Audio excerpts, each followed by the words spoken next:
good evening, or good morning, or good afternoon, whenever you're watching this. If you're watching this.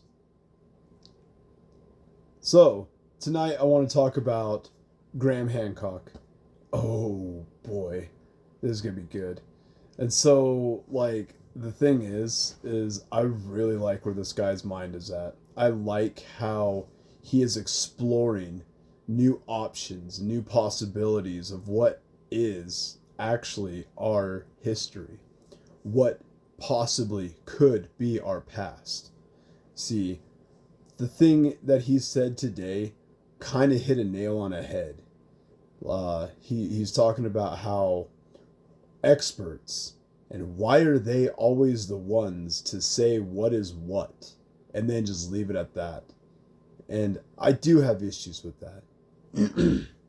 uh, when I was going through Jehovah Witness Bible studies, one of the hangups I kept having, even when I was like 7 years old, was oil and dinosaurs. And that was a question that I asked that actually made these people mad. And they were very old, very patient people. But I could not get off the dinosaur subject. And I would always ask them, if God was so cool and he made us to inherit this earth, why did he make dinosaurs first? And they always had some lame answer, really. I'm actually glad that they didn't lie to me and they weren't just like, dinosaurs didn't exist, it's all a lie, it's just to sell toys and movies and blah. But no, he was about as honest as he could be, being the religious person he was. But he eventually just said that, yeah, God made dinosaurs and he killed them all so that we could have oil, so that we could fight over later to bring about the end of days for Jesus Christ to come back and save us. And he was really, really annoyed, though, at the fact that even then I knew that fossil fuels, they're not really fossil fuels. Do your homework. Oil doesn't come from fossils. It doesn't come from dead lizards.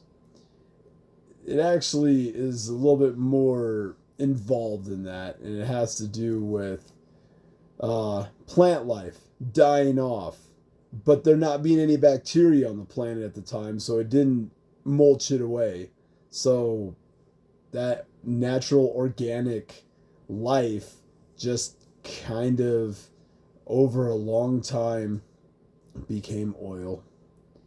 And it makes a lot of sense if you really think about it, especially the way that they try to push corn oil and stuff like that on us now. So, going back to Mr. Graham Hancock, however, how dare he challenge the narrative of the so-called experts when they tell us that the earth is as old as it is and humanity is only as old as it should be. Because they dug up some bones in some cave one time, and it wasn't even a full skeleton. Yes, I'm talking about Lucy. Yes, I am talking about that. And they're like, I don't really fully believe the fact that there could have been like ancient technology that was more advanced than our technology that we have now. I do, however, believe that they had some kind of technology that we don't use now, because it is absurd. It is absurd to think that they built all those monolithical structures 5,000-ish years ago, and they just did it with raw manpower when they didn't even have a wheel. Like, I'm talking about Egypt now. They built all these pyramids, and they built all of these grand obelisks, and they did it without using wheels. Ah, man. I mean, like, the Great Pyramids. That's something that stumps the heck out of me, no doubt. Like, I really wish that we could quit BSing around and get down to the real nitty gritty and the truth of how that place really is and what it really was for. And the Sphinx. Did you know that there's passage underneath the Sphinx that they won't let us go into? It's blocked off. Check that out. Do your homework. So, that's the thing about Graham Hancock, though, that really intrigues me, is that he brings about this new way of thinking that there could have been more to our history than what we're being allowed to even know. And it might not even be that they're trying to hide it legitimately. Maybe it just has something to do with egos. People who spend their life studying stuff want to be right because they've taken all that time to make sure that they are right. And I gotta say, it's really annoying though. Like, if you're a person that spends your whole life studying stuff, you shouldn't just come to conclusions so easily. You really should just keep questioning the narrative until you actually get it right. And the thing that I'm really most disappointed about while listening to Graham Hancock talk with Russell Brand this morning is that he's being labeled so many nasty things, like a racist and a misogynist and a conspiracy theorist, because he's putting together all of this evidence, this actual factual evidence, to create a new narrative. Something that should be done anyways, because that's what science actually is questioning things to try and get it right.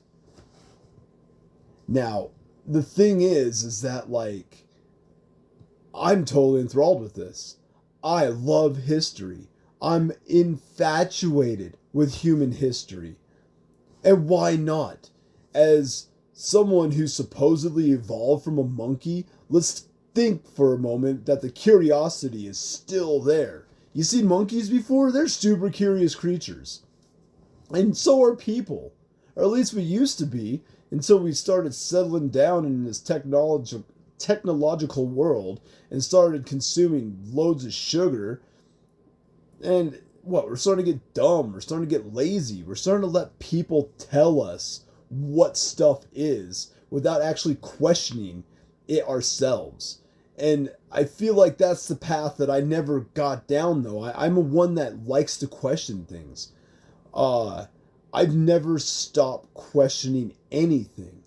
And the fact is that when I was doing Bible studies and I was doing history studies at the same time, there was something that kind of clicked there. Like, I'm going to tell you that Jesus Christ, he was a real person, not a conspiracy.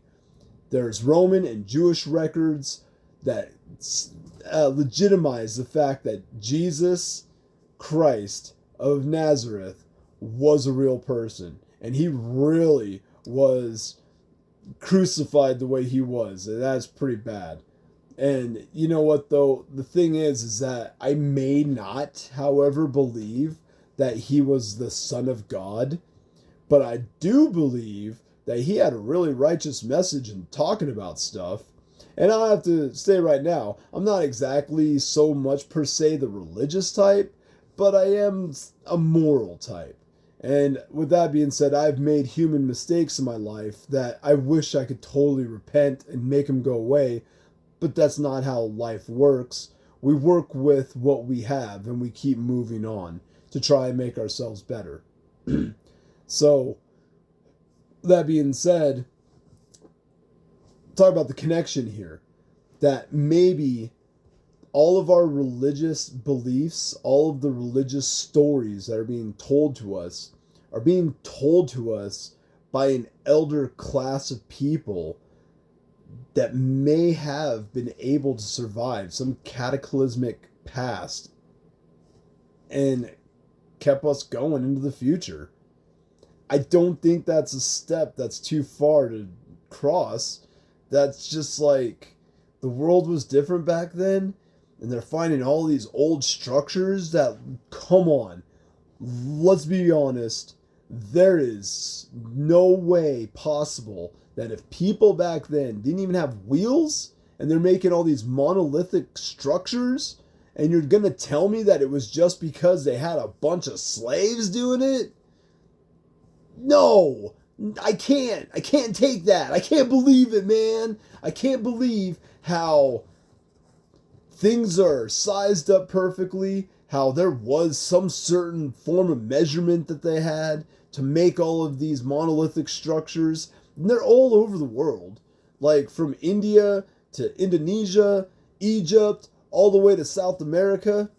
There's pyramids, man, all over the place. And they are grand. They are magnificent. And the thing that I really hate about religion, as a matter of fact, is the fact that Christianity, when it came to the New World, destroyed a lot of the old artifacts and all of the old history that could have told us something about what really was going on in their past, because I do honestly believe that humans were connected at some point in the long ago past. I don't think that that's a hard step to cross. I don't. Especially when there's a lot of evidence to suggest that there is a lot of missing parts from our history. And there's a lot of smart people like Plato back then who was writing out history, and he's writing out stories, and people were like, he just made this stuff up.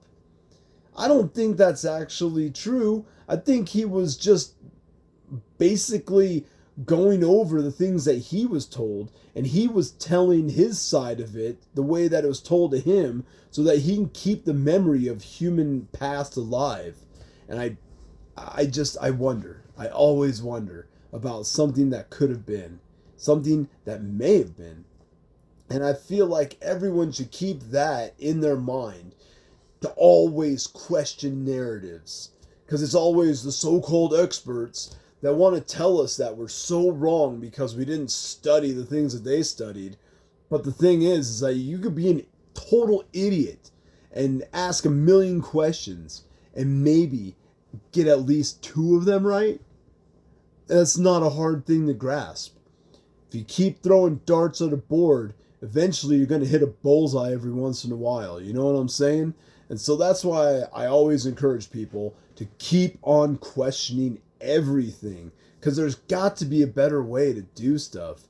There's got to be a better way to coexist on this planet, because again, I do bring up the fact that I think that people, human people, coexisted a long time ago all over Earth, and something happened to break that all up. And I really do believe that. Because, like I said, there's too much evidence to deny that something like that could have been possible. Man, I'd love to tell you all the examples, but it's all hitting me all at once. I can't keep it all straight in my head right now without blabbering like an idiot like I already have been for the last 13 minutes. Holy crap, I better wrap this up. I guess, yeah, in closing, I just encourage you as human beings to question everything. Don't believe everything just because someone tells you about it. Like, actually get into it, research it, hit it from every angle. And if the pieces don't fit, don't jam it in there. Just find another piece to put in there. And that's what history is all about. That's what the whole studying history is about. Is trying to figure out how all these pieces fit together. And who knows? Maybe if we actually piece it all together, we figure out what made people so great back then to build stuff like the pyramids and the Sphinx and Göbekli Tepe. Maybe we can become a better type of people into the future. It's just food for thought, I guess. Alright. Bye.